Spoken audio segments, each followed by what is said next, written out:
أعوذ بالله السميع العليم من الشيطان الرجيم بسم الله الرحمن الرحيم السلام عليكم. Good evening. I'm sorry, we are in Dar al-Loughat, but I can't speak your language in this space of languages. So I want to thank you to start with, first for your invitation here, and then you for the translation of what I would try to say this evening about breaking the stereotypes when it comes to understanding of Islam in Europe, but also with what we have in mind. And let me start with this short introduction when it comes to the very essence of what we are talking about is this double challenge, which is how to stay who you are and at the same time to live with people of other faith, other thoughts, other history and other memories. And this is the very meaning of what we call pluralism, that whatever is our take on the societies today in the West or in Europe is that we live in pluralistic societies, and the challenge is you have the right and you have the freedom to be who you want to be, to believe in what you want to believe in, and at the same time you also have the duty to respect the people who are living with you, with their faith, with their hopes, with their history, and with also their freedom of what we have as two fundamental rights in all our societies, what we call freedom of conscience and freedom of worship. And as it is known, freedom of conscience is an individual right, is you and your conscience, you have the right to decide for yourself, and freedom of worship is you and your fellow sisters and brothers in faith, in religion, or in anything which has to do with the community side of your involvement in your belief. So these are rights that are in fact legal normative terms. It's not coming from anywhere. It's in all our constitutions, our legal framework. We have this double acknowledgement that there is an individual freedom and there is a collective freedom. So that's fine, but this would be very easy if things would be very simple like this. We are reasonable human beings, we come to the rights, be who you want to be, do what you want to do, and that's fine. But as we have it in the title today, it's not as simple as that. Because our living together is not based on rights, it's not based on our common dignity. Is based mainly on perceptions. And the starting point of everything is to be able to merge between principles in which we believe and perception through which we see people. When Samuel Huntington, this was more than 15 years ago, started talking about the clash of civilizations, he was in fact shifting the potential tensions that we have as to rights, justice and equality towards something which is, these are civilizations clashing, meaning it's a universe of reference that is clashing with another universe of reference. It was less based on power struggle than symbolic struggle. And my answer to this was, in fact, it's not a clash of civilization. Not to say that there is no clash of civilization, but to say something which is even deeper and more difficult to tackle, which is a clash of perceptions. And this is more complex for many reasons. And the first one is that when you think that you think with your mind, when you think that you think with your mind, you are not always aware that you think through your feelings and emotions. You don't have pure knowledge like this, you have perceptions. And the paradoxical situation in which we are living is the more you have technology, the more you have communication, the more this is shaping the window through which you look at the world without knowing it. So more information is not more rationality. It's sometimes more informal, emotional that is shaping your perception of the world. So it's a vicious circle. You think that we are more equipped, but the screen is deeper. Because breaking stereotypes means what? What is a stereotype? It's something that you have in mind which is a prejudgment. That you are conceiving something about people that is projecting onto people sometimes things that you have in mind that maybe they don't have it. It's a prejudgment that is defining the other the way you are perceiving it. And in philosophy, as well as in religious sciences, we have this, that we have to be very cautious not to think about rationality as something which is disconnected from emotion. For example, the empiricist, in fact, philosophy was saying nothing is in your mind that is not first in your senses. It comes through your senses, so you have to feel it. It shapes your understanding of things. In the Islamic tradition, even the way we speak about rules, it's important, and this is why the scholars understood from the very beginning. If you deal with rules and you want the people to feel good with rules, you have to take into account culture. Why? Because culture is the window through which they deal with the rules. So this is where it's very deep here. And when you want to tackle stereotypes, you have to deal with this. Anyone in this room saying, I don't know what racism is in danger. We are all potentially racist in the way we are nurturing informal stereotypes about people. It's not as easy as that. They say, I'm not a racist, come sit, we are going to talk about that. There is something in spiritual terms that is called intellectual humility. And intellectual humility, when we live with our own values and we live with others, is really to be very aware that we have to check from where we look at things, which is based in the spiritual term. Intellectual humility is, first, I don't get it all, and then I have to look at things through also from where the people are looking at things. And here comes the first question. Almost everywhere in the West today, the perception of Islam is very negative. Lots of stereotypes, lots of prejudices. And these prejudices are quite clear. It's everywhere. And see, why is it that almost everywhere in the West, the Muslim, the Spanish Muslim, the British Muslim, the American Muslim, even though she or he is American, Spanish, Italian, Swiss, as I am, Muslim, the Muslim qualification makes me the other. Why is it? Why am I reduced to this perception that Islam is not European and Muslims are the others? This perception that it's the other is not new. It's something which is very deep in history.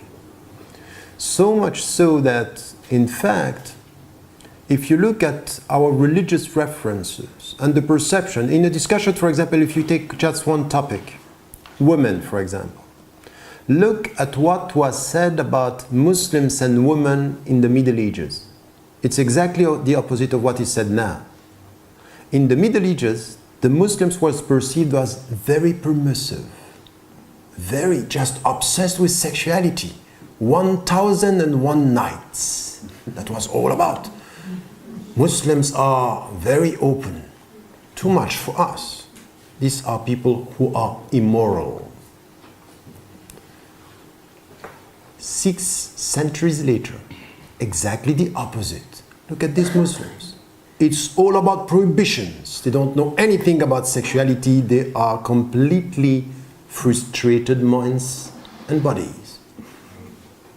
And in fact, the only common things that we have in both situations, they are the other, not like us. By defining them as the other, we help ourselves to define who we are. So there is a double understanding here. You define the other and it helps you to know who you are. But it means here that there is a perception that is changing depending on your historical situation, and the Muslims today are exactly the opposite of the definitions of the past, but in both cases, they are not us, and they are not among us as we are among ourselves. Try to deconstruct this perception of the other. And we'll see, and this is the second point that I wanted to make, when we look at what is said, for example, today, within this negative perception of Islam and Muslims, is we have a list of topics that we need to tackle, that we know that they are part of this bad perception. The first one, which is essential in our discussion, is the link between the Muslims and the scriptural sources, Al-Quran al-Kareem. So the relationship between Muslims and the way they read the Quran, they refer to the Quran as Kalamullah, which is the words, the very word of God. That's a problem. You can see it, is that we have a problem, and if you don't read the Quran as we read the Bible, you are backward by definition. So the status of the Quran here, it's important. The second thing is, everywhere you go, there is a concept that is essential in our discussion, is the concept of Sharia. So if you want to have a controversy somewhere, come and say Sharia, I want to implement Sharia. That's the starting point of controversy. You are dangerous because you are using the concept. You know that. So here we have the text and then Sharia. Just to say a few things, is also the relationship between Muslims and sciences, knowledge. It's, are they proposing or are they promoting progress or technology? As what we see in the Muslim majority countries is not so much, it's always when we speak about science, we speak about the past, and Granada for that is the good example.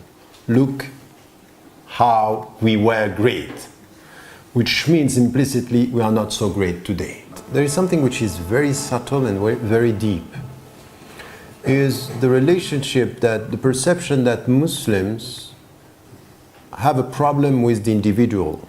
Everything in Islam seems to be connected with the community. It's as if the individual is lost within the community decides. So this relationship between individual and community is a very important question in the perception, and especially in the West, where individualism is becoming a reference. One of the features of what we call modernity is progress and individual, is the primacy of the individual. So this is one. The other thing is, of course, women, that we cannot have any discussion in the West where there is not a problem that has to do with the perception that women are discriminated in Islam or in the Muslim communities or in both. And the last one, once again, is something that we have now, day in, day out. You cannot just tackle or talk about Islam without talking about violence and terrorism and killing people, wars, and all what we have. So these are the three others. And once again, this is a reduced list of so many other things. We have in the Quran, in the Revelation, a verse that is saying something which is quite deep, that Muslims very often quote, but don't go very deep in understanding what it means. يا أيها الناس إن خلقناكم من ذكر وأنثى وجعلناكم شعوبا وقبائل لتعارفوا. O mankind, we created you from a female and a male, and we made you tribes and nations in order for you to know each other. This mutual knowledge, and لتعارفوا means something on equal footing, at the same level. لتعارفوا. Meaning that when we are dealing with people and with stereotypes, and every one of us has this perception, as I said, and this is why I started with this, we are all involved in this. Our perceptions, our emotions as a screen through which we get knowledge. So we have to do two things. First, and this is once again what I call intellectual empathy, is to understand from where the perceptions are coming in order to respond. But not in a defensive way.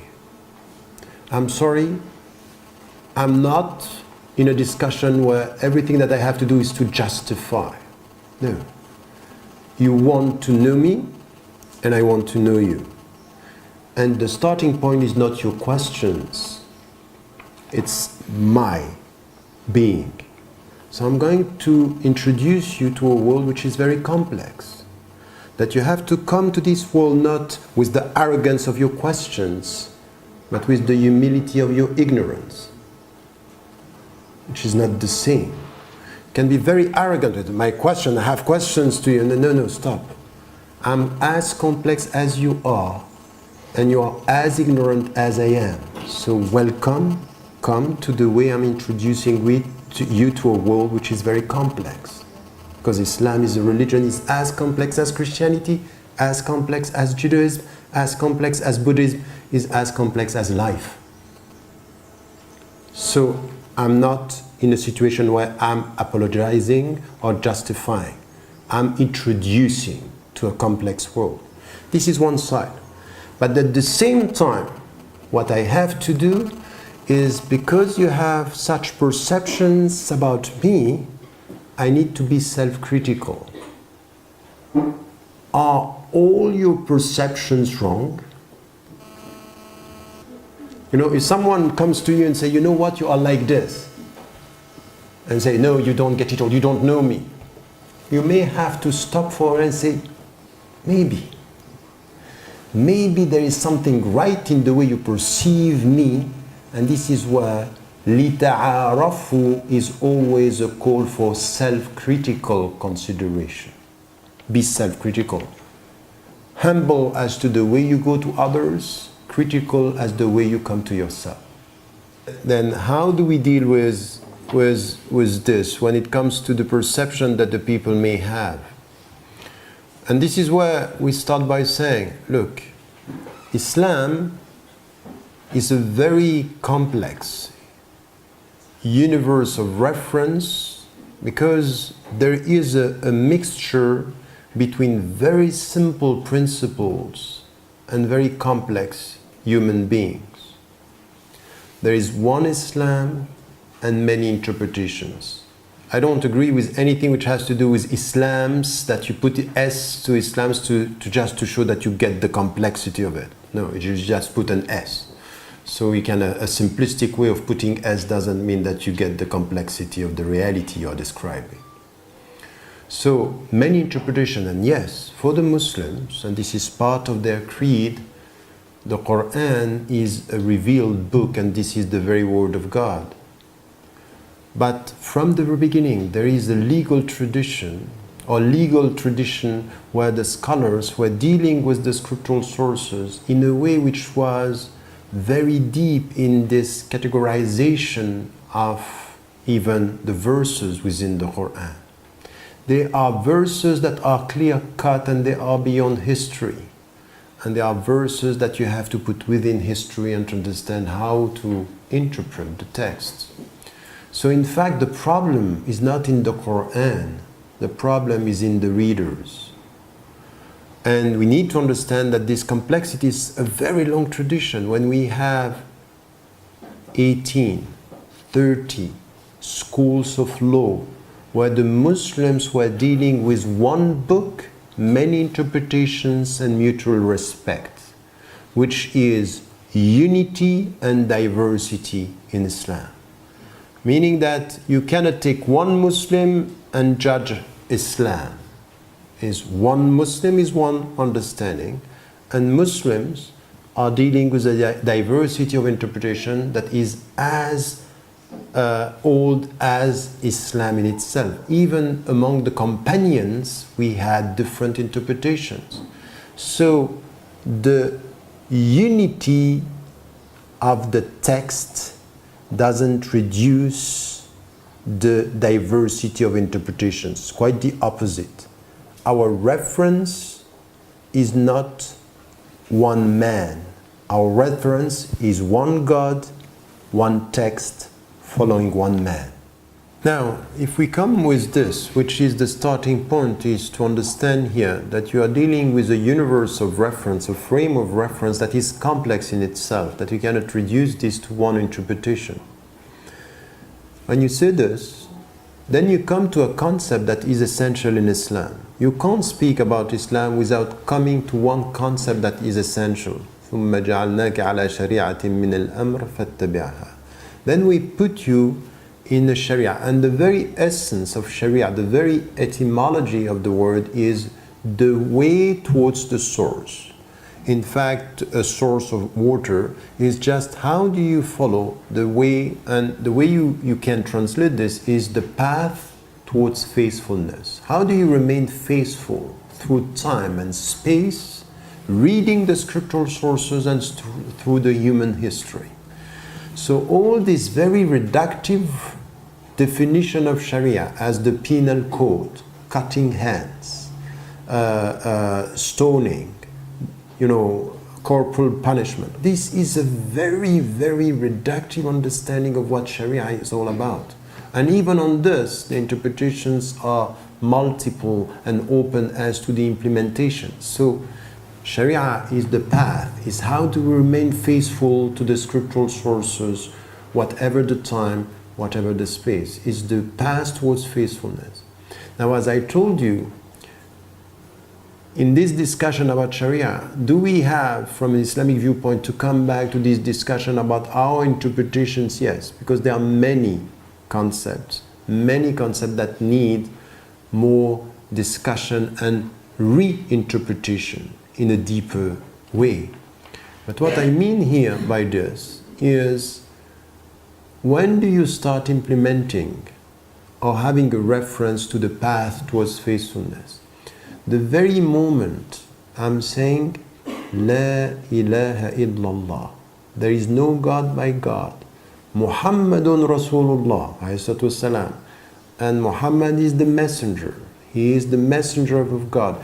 The very moment I say this, I enter into Islam, when I say it with my heart, understanding what I'm saying, and then I'm within that path towards faithfulness. Wherever I am, the starting point of my relationship with God is putting me in the path. I'm now on my journey towards God, on my journey towards faithfulness. The starting point is exactly about that one. The starting point of me trying to implement the Sharia, or this faithfulness, is the relationship I have with my own ego. What is the ultimate goal of everything in life? Very often we translate Islam as submission. And in fact, Islam in Arabic is not submission in English, if you understand what I mean. In psychological term, it's not. Islam in Arabic is to enter into God's peace, to get this inner peace in your heart. ادخلوا في السلم كافة.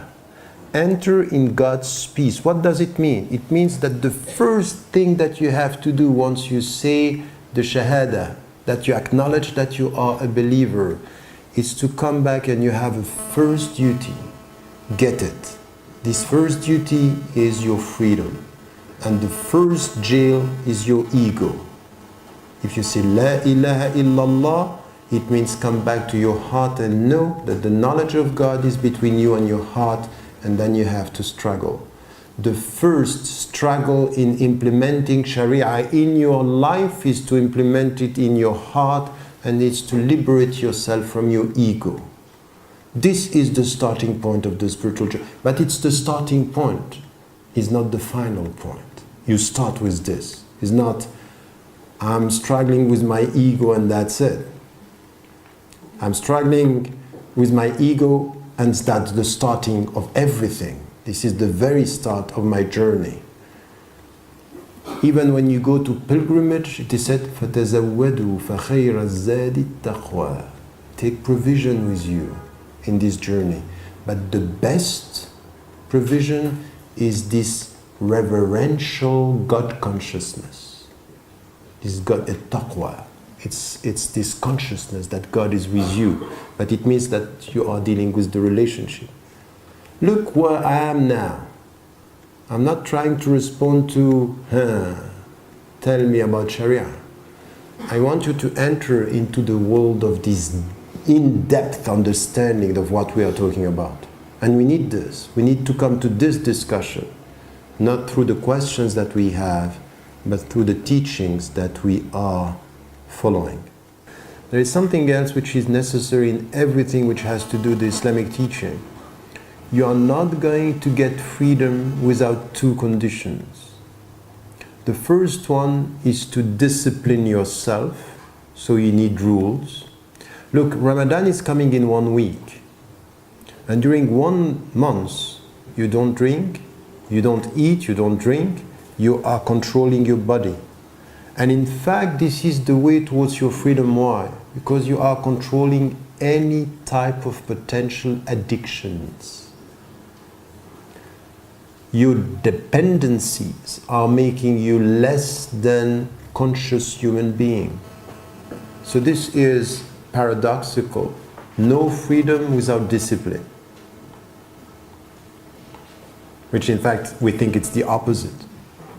That freedom is no discipline. The spiritual way is exactly opposite, and this is what we find in Judaism, in Christianity, in Buddhism, in all the tradition. This is why all the traditions, as it is said in the Quran, we have to fast. كُتِبَ عَلَيْكُمُ الصِّيَامُ كَمَا كُتِبَ عَلَى الَّذِينَ مِنْ قَبْلِكُمْ. You have to fast as it was prescribed to all the people before you. You will find no spirituality without this, but this means something, which is the path towards this freedom. But there is a second condition. No freedom without knowledge. This is why we have a saying coming from the Prophet ﷺ, peace be upon him, saying, Talabul ilm faridatun ala kulli Muslim wa Muslima is just knowledge, seeking knowledge is an obligation to every Muslim man and woman. So your freedom, which is your path towards your peace, needs your discipline and knowledge. Knowledge as to know, discipline as to control, freedom as to be, peace as where to go. When we speak about freedom, knowledge, and seeking peace through this disciplining yourself, this discipline has a very essential word in Islam. All this is in the light of Sharia. So you get the deep meaning here. That you are not, it's not the penal code, it's something which is deeper than that.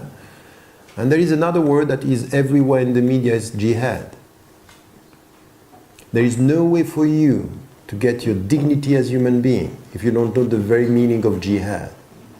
And jihad is this. It starts with this. It starts, okay? It starts. It's not only this.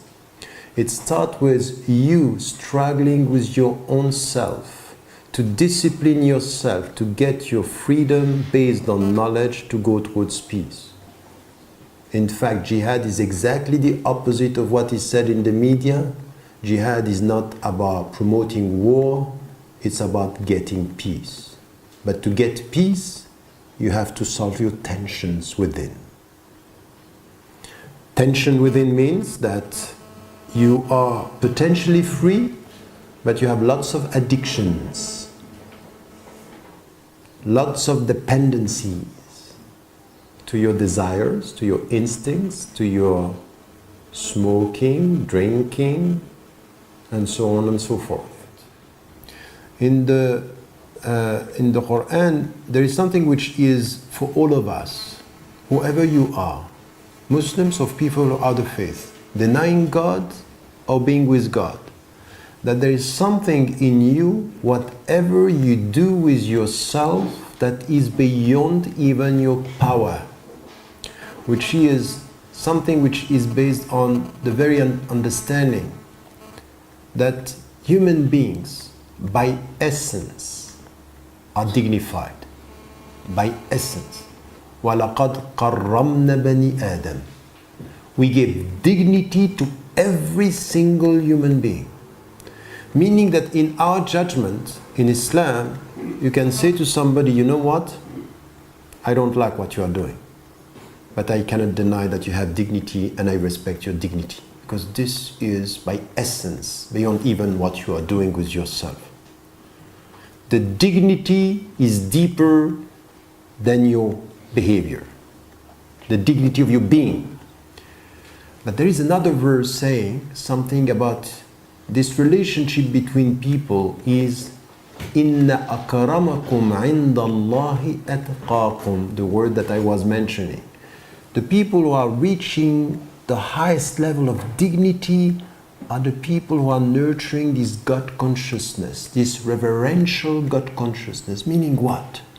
People who are with God as if they were seeing Him, and meaning they are in this struggle with their own self to be more and more dignified.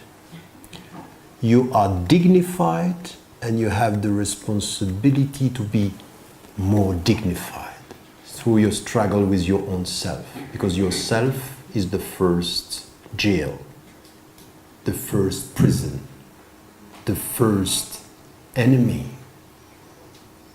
If you are jailed in the self, you might be very dangerous, and you know that sometimes people are behaving in a more dangerous way than beasts and animals.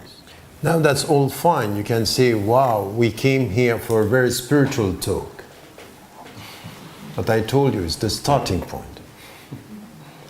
It's the starting point. And anyone, in my view, that is stopping here is presenting half of what Islam is all about. Because all what I said now, in the relationship with yourself, with ourself, it means something. You know what?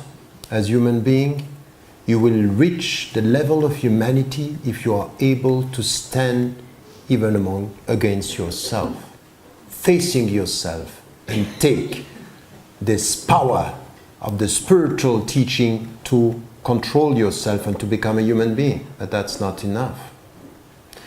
Because as much as you have to reform yourself, the very essence of Islam is get it right. You are on earth to change this world for the better. You're not here just to change yourself and pray during the night and forget the world during the day. And as I'm always saying, Islam is pray during the night to change the world during the day. Meaning that the courage that you have against yourself, you need to have it facing human beings, facing humanity.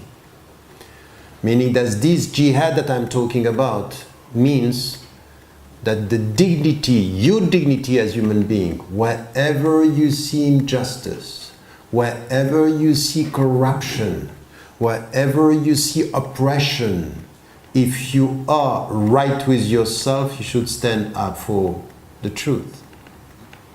You should stand up, you should resist. And you have verses of the Quran, many, but I just want to take the easiest one, which is وَلَوْلَا دَفْعُ اللَّهِ النَّاسِ بَعْضَهُمْ بِبَعْضٍ لَفَسَدَتِ الْأَرْضِ. If God has not made a set of people resisting other people, the world would have been corrupt. And anyone who knows the story and the history of Spain, if in this country you didn't have people standing and courageous enough to say to the fascist, to the dictator, we are not going to give up, you know that you would have no dignity in your history. The dignity of Spain is coming from the people who stood up for justice and the dignity of human being, resistant. So to come with peaceful spiritual talk, that's fine, but not at the price of justice and dignity among human beings. It means the struggle within should be visible outside. In fact, faith in Islam should be visible.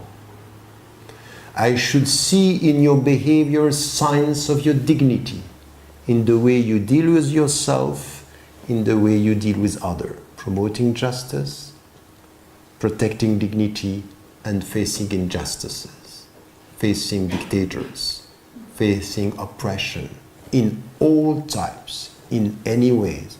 So I told you it's the start of the journey. So if you thought that it's a talk about a spiritual journey, no, it's social commitment. It's political resistance. It's economic resistance.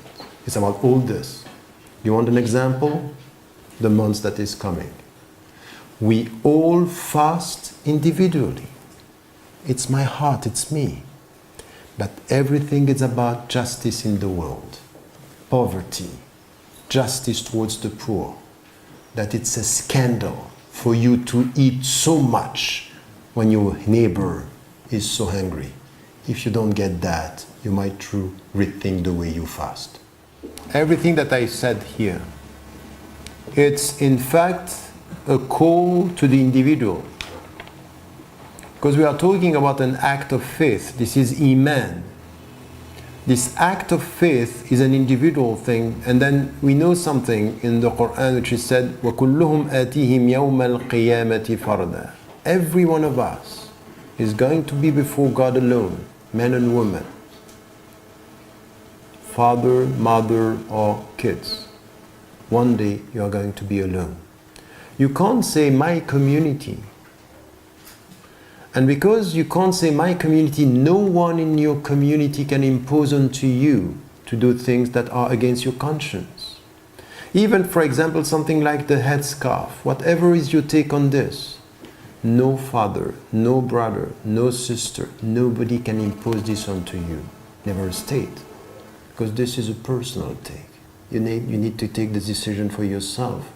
Freedom of conscience within the community should be something that you are nurturing out of your knowledge. So that's essential when it comes to men and women. And this is essential to understand that yes, there is a sense of community, solidarity, brotherhood, sisterhood, yes, but not at the price of my personal decision. If you are my brothers, if you are my sisters, you help me to be better, but I am not the object of your judgment. This spiritual teaching here is essential. And this is what we have to nurture. So sitting here and say, yes, that's nice, I have to repeat that. This is why I'm starting, and it will come to my conclusion. With all what I said, is this what we are experiencing today in Muslim majority countries and in Muslim community? Not exactly. So now we come with the critical thinking, when we have to start this critical journey, which has to do with this intellectual humility, that where are we with all what we are saying here? Now what I am saying here is that we need to come to the in-depth of this understanding of Islam and this spiritual teaching, this social teaching, this celebration of something that is not very much there in Islam when it comes to freedom, when it comes to discipline, when it comes to knowledge, and when it comes to peace. Also something which is essential in everything that we have in Islam. It's something within the community which is very much based on something that, in fact, when I was traveling in South America, I met Christians that they helped me to reconcile myself with my tradition when they were saying, you know, God is about love. And then you come back to the Quran and you listen, إِن كُنْتُمْ تُحِبُّونَ اللَّهَ فَاتَّبِعُونِ. If you love God, follow me.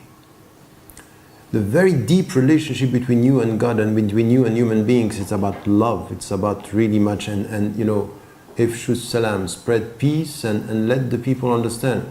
For 25 years, I always ended my teaching to my students by saying something that I'm saying in every chronicles that I'm doing during Ramadan is, don't forget to tell the people you love that you love them. Because this is coming from all the tradition and it's very Islamic. So this is what we have. Now, come to the Muslims today. And you come and you take the 6 topics that I was mentioning. Do we have a problem with interpretations? Yes. Yes, we have problems. That today we have a problem in the way that we are so much lacking confidence that we read the scriptural sources only through the rules that are saying this is halal and this is haram. and not understanding all what I was saying in depth of this. In fact, to get the rules without getting the meaning is as if you are following a path without having the light. So you go to the limits, but you don't know the light. You don't know the very essence of the path. So we have this. Second problem that we have, look at what is happening. We talk about unity and brotherhood and sisterhood, the divisions within. No intra-community dialogue that is at the level which is needed. Muslims today are divided on details and not united on the essential. This is the reality. So when the people are looking at us, they say, you Muslims, we don't know what you think. I say, I understand. Because sometimes myself, I'm lost in all the views and all the perception and the clashes and the divisions that we have. All what I said is about men and women. And that we have to acknowledge in Islam, there is something which is autonomy for women. You have to take the decision, you have to get your knowledge, you have to be free to decide for yourself. While what we have today in patriarchal societies, in the way we read, it's not done the right way. We have, and as I'm always saying, Islam has no problem with women, but Muslims have. In the way we read the scriptural sources, in the way we project onto the scriptural sources the cultural dimension. Sometimes Muslims are more Arabs than Muslims as to the culture. And sometimes they need to understand that Islam should help the Arabs to be more respectful of the principles and less biased by the culture. And I'm saying Arabs, I could say people from southern European countries, like Spain. Everywhere we have to be critical when it comes to this. When it comes to violence, yes, we have some readings of the scriptural sources where people are saying we might fight the non-Muslims. Yes, we have this type of interpretations, and we have to be self-critical by saying this is not the very essence of our religion. We need self-criticism from within, because we have that. We cannot just deny this by saying, no, this is not Islam. We cannot deny the fact that some people are doing things in the name of my religion that are not Islamic. And we are expecting from Muslims to stand up with courage and to say, as much as I am against your injustice, I'm against my own injustice, because I got from the Prophet, peace be upon him, something which is essential. Help your brother, meaning your brother and your sister, when he is or she is right and when he or she is wrong.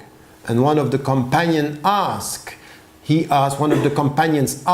how am I going to help my brother or my sister when she or he is wrong? Prevent him from doing wrong, meaning stand up.